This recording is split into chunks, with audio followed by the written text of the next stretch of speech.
What up, Sixers fans? If you want the best Sixers news and rumors right here on YouTube, hit that red subscribe button. Help get us to 2,000 subscribers, because more subscribers equals more videos equals more Sixers coverage right here on Sixers Now.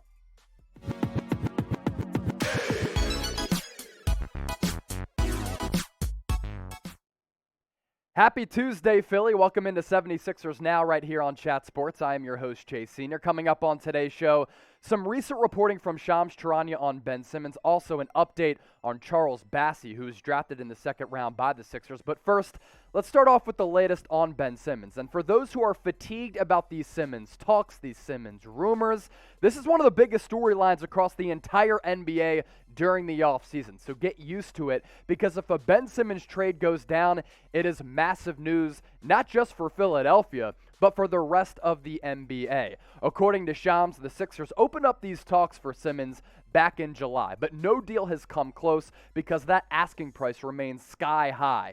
And according to Shams, the two teams who have been most interested in Ben, the Minnesota Timberwolves as well as the Toronto Raptors. Now, we're not sure when a deal is going to go down and when Simmons is going to get dealt, but Shams did report on The Athletic that all signs do point to Simmons' career in Philadelphia ending. Simmons is certainly a fascinating superstar. He's mercurial. He's somewhat confounding and confusing because he brings so much good to the table, but also the negatives have certainly been on display come playoff time, and that's a big reason why the Sixers have failed to make it out of the second round of the playoffs with that tandem of Joel Embiid and Ben Simmons. Let's first start off with the good with Ben Simmons.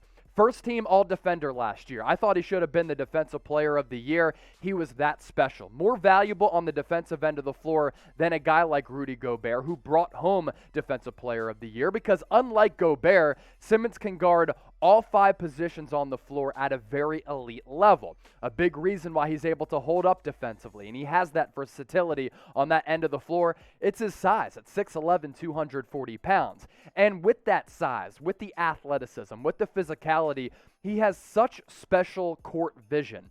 And while he's allergic to shooting the rock, he does create shots for his teammates. So while he doesn't really attempt shots from anywhere on the floor outside of 10 feet, his vision does lead to open shots for his teammates, and oftentimes that led last year to a Seth Curry, Danny Green, Tobias Harris three-pointer, maybe even Joel Embiid on the trail on the fast break. And Simmons in the open floor is just a spectacle to watch.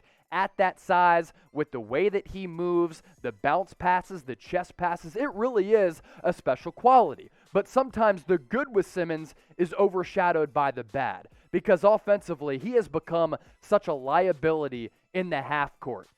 Really is a negative on that end of the floor when it comes to playoff time, when the game slows down, especially in those half-court sets. And he hasn't shown a willingness to improve offensively, a willingness to expand his offensive game. And it's my opinion that Simmons, if he develops some type of a baseline jumper, maybe even a competent elbow jumper, if he extends his game out to the three-point arc, you're looking at a player who could become a superstar. But unlike Giannis, unlike guys like Jaylen Brown, who entered the league as developmental prospects, Simmons hasn't developed his offensive game at all. In fact, I think he's actually regressed. And for your point guard to shoot 34% from the free throw line in the playoffs, that is a damn problem. And it's become more and more apparent that the fit between Simmons and Embiid just does not work. And that's why the writing is on the wall, according to me, according to Shams, other NBA insiders, that Simmons isn't going to play at least the full season this upcoming year with Philadelphia. We'll see when that trade does go down. As for what Shams had to say about Simmons, and this is all recent reporting that came out on Monday, Simmons was almost moved to the Rockets along with Matisse Thybulle and 2 first-round picks in the James Harden negotiation, Shams said. But Houston traded Harden to the Brooklyn Nets, as we know, with previous trade talks coming so close to moving Simmons out of Philadelphia, coupled with the comments of Joel Embiid and Doc Rivers to end the 76ers season. The writing appears to be on the wall. Shams also said that there have been expansive discussions with the Sixers, the Timberwolves, and the Raptors because those two teams have shown the most interest in Simmons. Shams said this: the Timberwolves have been motivated to find a deal for Simmons, but would likely require a third team given their asset pool of Malik Beasley, Jaden McDaniels, and D'Angelo Russell. That might not entice the Sixers. Philadelphia has its eyes set on Portland All-NBA guard Damian Lillard, sources say, but the Blazers have fully focused on continuing to build around Lillard. And as of now, Lillard is continuing to evaluate the Blazers' present and future and is slated to begin training camp with the organization. The 76ers are stuck between deciding whether to make a move now with Simmons or do that later. I've been thinking a lot about this over the last couple of days, the last couple of weeks, with how ugly that playoff flameout was for the Sixers, choking against the Hawks, as well as with Simmons, with him just being the lone reason why the Sixers got outed by the Hawks. Is the relationship salvageable between Simmons and Philadelphia? The fan base has piled onto him. That stretch on social media, absolutely brutal. Doc Rivers, Joel Embiid, threw him under the bus. Ben Simmons has thrown out a couple of cryptic posts on both Twitter and Instagram about maybe him not wanting to be in Philadelphia any longer. And then there was that Kendrick Perkins report about Simmons potentially not even reporting to training camp or reporting to the team in general until a trade does come to fruition. Like Shams said, it appears as though the writing is on the wall for Simmons to get dealt elsewhere. I just think the relationship is so contentious right now that it cannot continue. So the big question remains, when is a Simmons deal going to happen? And when it does, if it does, we have you covered right here on the channel. So Philly, speak up, sound off in the comments section, and let me know if you think Simmons can come back to Philly. Like, is this relationship beyond repair? Can it be repaired? Type Y for yes, type N for no. Be sure to get those votes in the comment section down below. From Ben Simmons to a recent draftee in Charles Bassey. Didn't play in Summer League. Somewhat of a weird situation, but according to Shams, Bassey does plan to sign a one-year non-guaranteed tender.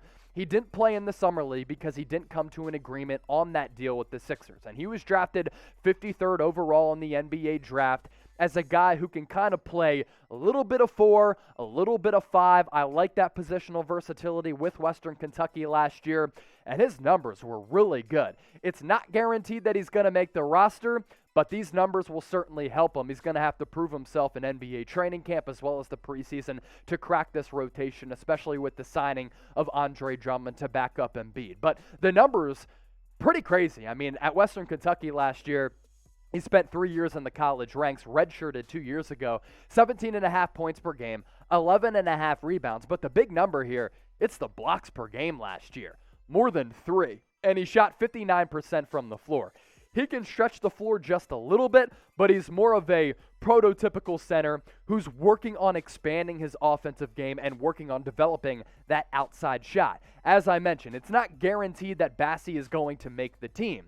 But if he's able to put up numbers, not like that he put up last year, but something in that same window, maybe he makes a case for cracking this roster. I mean, Daryl Morey, Doc Rivers have shown that they put a lot of value in big man who can do a lot of different things, who can play and succeed offensively as well as defensively. Does Paul Reed and him playing so well in the G League last year, does that allow him to make the roster over a guy like Charles Bassey? And then you do this upcoming season what you did with Reed last year and you play Bassey in the G League. We will see. Time will tell, but it looks as though Bassey is going to sign that one-year non-guaranteed tender with Philadelphia. So grade Bassey, as a prospect before we dip on out of here. A, B, C, D, or F. There's a reason why he got drafted in the second round and fell to 53. But let me know what you think about Bassey and grade him for me. A, B, C, D, or F. That's your opportunity to play the scout.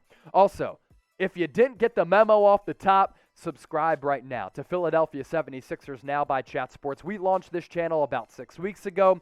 We are the fastest growing Sixers channel right here on YouTube. So be part of the family. Hop on board for the best Sixers news and rumors right here on YouTube. YouTube.com/76ers TV, or simply hit that red subscribe button down below.